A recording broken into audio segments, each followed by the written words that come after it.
अस्सलाम वालेकुम व्यूअर्स, कैसे हैं आप सब। उम्मीद करता हूँ खैर आफियत से होंगे। मैं हूँ आपका मेज़बान हकीम मोहम्मद हुज़ैफ़ा और आप देख रहे हैं हमारा यूट्यूब चैनल आरफी दारुश्शिफ़ा।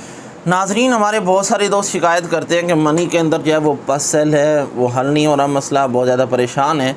तो इसके लिए जो है हमें कोई नुस्खा बताएं, कोई कुछ करें। तो ये पस सेल जो है ये मर्दाना ताकत के दुश्मन है, बेऔलादी भी पैदा करते हैं, टाइमिंग का मसला भी पैदा करते हैं और मर्दाना कमज़ोरी भी पैदा करते हैं। इसके लिए हमारी ऑलरेडी पहले भी एक यूट्यूब पर वीडियो है, हम उसका लिंक भी एंड पर दे देंगे। और उसका भी माशाल्लाह बहुत अच्छा उसका रिज़ल्ट है। हमें बहुत सारे लोगों ने मुझे स्पेशली तौर पे फ़ोन करके मैसेज करके बताया है कि आपके इस मेडिसिन का हमें बहुत अच्छा रिज़ल्ट मिला है। तो अभी मैं आपको एक और नुस्खा भी बता रहा हूँ जो कि मेरा इंतहाई मुजर्रब था। मैंने कहा चलो ये भी आपके साथ शेयर कर लेता हूँ। तो नुस्खा आप नोट कर लें।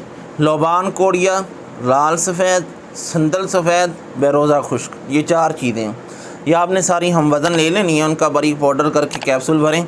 2 कैप्सूल सुबह, 2 कैप्सूल शाम को आप पानी के साथ इस्तेमाल कर सकते हैं। इसके अलावा परहेज़ लाजमी करें। दूध से, दालों से मुकम्मल तौर पर परहेज़ करें। कोल्ड ड्रिंक्स, बाज़ार की आइटम, बेकरी आइटम और फास्ट फूड्स, मिठाइयाँ, इन चीज़ों से आप मुकम्मल तौर पे परहेज़ करें। इंशाल्लाह बहुत जल्द शिफा पाएंगे। लेकिन मेरा आपको ये मशवरा है कि कोशिश करें कि पस सेल का ट्रीटमेंट जो है वो किसी काबिल डॉक्टर से, हकीम से करवाएं ताकि आपका मसला सही तौर पे जल्द से जल्द हल हो सके। अगर आप यूँ कभी वो नुस्खा देखा वो इस्तेमाल किया, कभी वो देखा वो इस्तेमाल किया, इस तरह अपनी सेहत को बर्बाद कर बैठेंगे।